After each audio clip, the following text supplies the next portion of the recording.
നമുക്ക് ഈ ഒരു സമയത്ത് നമുക്ക് നേരത്തെ സൂചിപ്പിച്ച പോലെ തന്നെ സ്പെക്കുലേഷൻസ് മാത്രമാണ്. ഇതിൽ എന്താണ് സംഭവിച്ചത് എന്ന് തീർച്ചയായിട്ടും അറിയണമെങ്കിൽ അതിന്റെ FDR CDR ഡാറ്റ കിട്ടിക്കഴിഞ്ഞാലേ അത് മനസ്സിലാവുള്ളൂ. അപ്പം കോക്പിറ്റ് CVR ഡാറ്റ. സോ ഇത് കിട്ടാതെ അല്ലെങ്കിൽ ഇതിന്റെ ഇൻവെസ്റ്റിഗേഷൻ കഴിയുന്നതിന് മുമ്പേ നമുക്ക് പറയുന്ന എല്ലാ തിയറീസ് ആണ്. ഇതെല്ലാം ഈ പറഞ്ഞ എല്ലാ കാര്യങ്ങളും തിയറീസ് മാത്രമാണ്. അതിൽ ഇപ്പം എന്താ പറയുക, ഇപ്പൊ ഒരു ഭീതിയുണ്ട് ആളുകളുടെ ഇടയിൽ. അതായത് എയർക്രാഫ്റ്റിൽ ട്രാവൽ ചെയ്ത് കഴിയുന്ന ഒരു വലിയ ഡേഞ്ചറസ് അഡ്വഞ്ചർ പോലെ ഇപ്പൊ തോന്നുന്നുണ്ട്. കാരണം ഇങ്ങനെയുള്ള ഒരു സംഭവം നടന്നു കഴിയുമ്പോൾ അതിന് കിട്ടുന്ന വാർത്താ പ്രാധാന്യം ഒരു ഭാഗത്തുണ്ട്.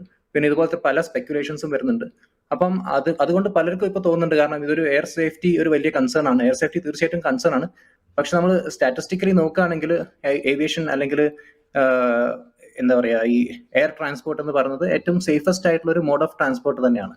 കാരണം ഒന്നാമത്തെ കാര്യം അതിന്റെ ഈ ഇപ്പൊ നേരത്തെ താങ്കൾ സൂചിപ്പിച്ച ഒരു ട്രാൻസിറ്റ് ചെക്ക് നടന്നിട്ടുണ്ടോ? ട്രാൻസിറ്റ് ചെക്ക് നടക്കാറുണ്ട്.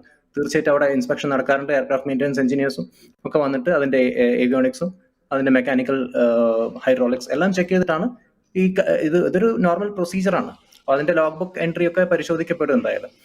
അപ്പൊ ആ പരിശോധനയിലാണ് നമുക്ക് മനസ്സിലാവുക ആ സമയത്ത് അവിടെ എന്തെങ്കിലും ഒരു ഫോൾട്ട്, എന്തെങ്കിലും സിസ്റ്റം ഫോൾട്ടി ആണെന്നുള്ള റെക്കോർഡ് അല്ലെ അങ്ങനെ ഒരു എൻട്രി നടന്നിട്ടുണ്ടോ എന്നുള്ളത്. അങ്ങനെ ഒരു എൻട്രിയെ കുറിച്ചൊന്നും ഇതുവരെ എവിടെയും വന്നിട്ടില്ല.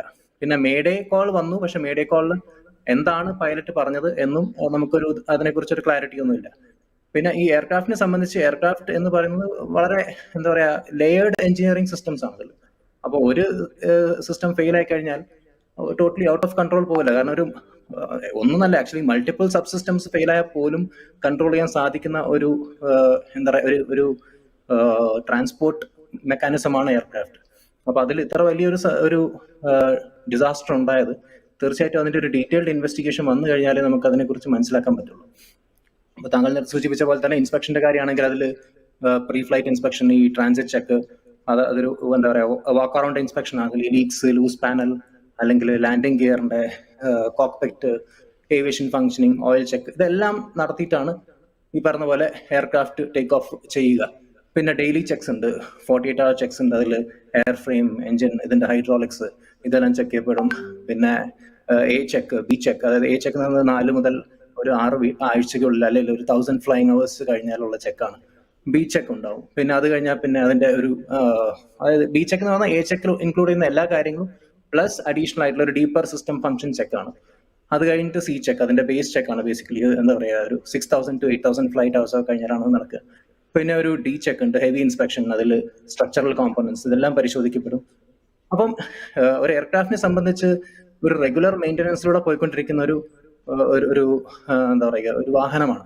അപ്പൊ അതിന് ഇങ്ങനെ ഇത്രയും വലിയൊരു ഫെയിലിയർ സംഭവിച്ചാൽ അത് തീർച്ചയായിട്ടും ഒരു ഡീപ്പ് ഇൻവെസ്റ്റിഗേഷനിലൂടെ മാത്രമേ അത് അൺകവർ ചെയ്യാൻ പറ്റുള്ളൂ. മാത്രമല്ല ഞാൻ മനസ്സിലാക്കുന്നത് ഈ എയർക്രാഫ്റ്റ് ഒരു റീഫർബിഷ്മെന്റ് കഴിഞ്ഞിട്ട് വന്നതാണ് എന്നാണ്.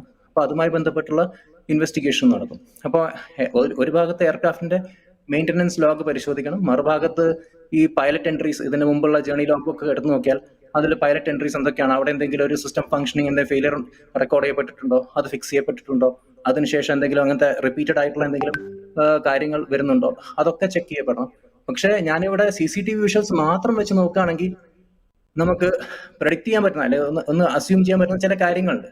അതായത് ലാൻഡിംഗ് ഗിയർ സാധാരണഗതിയിൽ ഒരു ടേക്ക് ഓഫ് കഴിഞ്ഞ ഒരു 8 സെക്കൻഡുള്ളിൽ എന്താ പറയുക അപ്പ് ആവേണ്ടതാണ്. പക്ഷെ അതായിട്ടില്ല.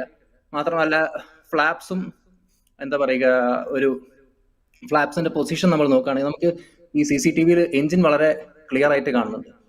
അപ്പം ഫ്ലാപ്സ് ഡൗൺ ആയിരുന്നില്ല എന്ന കാര്യമുണ്ട്. അപ്പൊ അതിന്റെ ആംഗിൾ ഓഫ് അറ്റാക്കിനെ ഏതേ രീതിയിൽ ബാധിച്ചോ അതൊക്കെ അന്വേഷിക്കപ്പെടും. അതായത് ക്ലൈം പെർഫോമൻസിനെ ബേസിക്കലി ബാധിച്ചു എന്നാണ് ഞാൻ മനസ്സിലാക്കുന്നത് ഇവിടെ. അപ്പൊ എഞ്ചിൻ ഫെയിലിയർ തിയറി എനിക്കെന്തോ അതിൽ അത്ര വിശ്വസിക്കാൻ കഴിയുന്നില്ല. പല ആളുകളും എഞ്ചിൻ ഫെയിലിയർ എന്നൊക്കെ പറയുന്നുണ്ട്.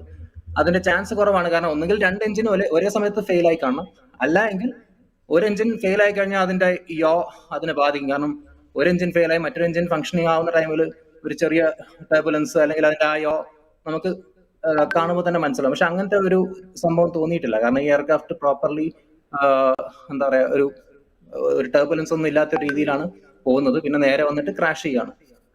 പിന്നെ ചില ആളുകൾ ഈ മിഡ്ഫീൽഡ് ടേക്ക് ഓഫിന്റെ തിയറി പറയുന്നുണ്ട്. അതായത് ടേക്ക് ഓഫ് പെർഫോമൻസിനെ എന്താ പറയാ ബാധിച്ചിട്ടുള്ള എന്തെങ്കിലും ടേക്ക് ഓഫിലുള്ള മിസ്കാൽക്കുലേഷൻ അതാണോ എന്ന് പ്രെഡിക്ട് ചെയ്യുന്നുണ്ട്. പക്ഷെ അങ്ങനെ ഉള്ള ഒരു കാര്യം ഉണ്ടെന്ന് എനിക്ക് തോന്നുന്നില്ല അതിൽ.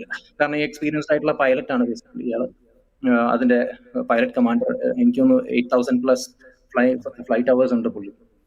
അപ്പൊ അങ്ങനെയുള്ള എക്സ്പീരിയൻസ്ഡ് ആയിട്ടുള്ള പൈലറ്റ്സിന് അങ്ങനത്തെ ഒരു മിസ്കാൽക്കുലേഷൻ ഒന്നും പറ്റില്ല എന്ന് ഞാൻ മനസ്സിലാക്കുന്നത്. മാത്രമല്ല, പക്ഷെ ഇവിടെ സംശയിക്കേണ്ട കാര്യം, ഈ വെർട്ടിക്കൽ വെലോസിറ്റി ഇൻഡിക്കേറ്റർ ഒരു പോസിറ്റീവ് ആണെന്ന് മനസ്സിലാക്കി കഴിഞ്ഞാൽ ഈ ലാൻഡിംഗ് ഗിയർ ഗ്രാജുവലി അപ്പ് ചെയ്യും. പക്ഷെ അങ്ങനെ സംഭവിച്ചിട്ടില്ല. അത് എന്തുകൊണ്ടാണ്, അല്ല അവിടെ എന്തെങ്കിലും ഒരു എഞ്ചിനീയറിംഗ് ഫെയിലിയർ ആണോ എന്ന കാര്യങ്ങളൊക്കെ അന്വേഷണത്തോട് തന്നെ അൺകവർ ചെയ്യേണ്ടതാണ്. അപ്പൊ ആ അന്വേഷണം തുടങ്ങി കഴിഞ്ഞിട്ടുണ്ട്. അത് നമുക്ക് ഇനി DGCAയും നമ്മുടെ ആക്സിഡന്റ് ഇൻവെസ്റ്റിഗേഷൻ ബ്യൂറോ ഇവരുടെ എല്ലാം ഒരു പ്രിലിമിനറി റിപ്പോർട്ട് വന്നു കഴിഞ്ഞാൽ അതിനെക്കുറിച്ച് എന്തെങ്കിലുമൊക്കെ നമുക്ക് പ്രെഡിക്ട് ചെയ്യാൻ പറ്റും, എന്തെങ്കിലുമൊക്കെ എന്താ പറയാ, അനലൈസ് ചെയ്ത് പറയാൻ പറ്റുള്ളൂ.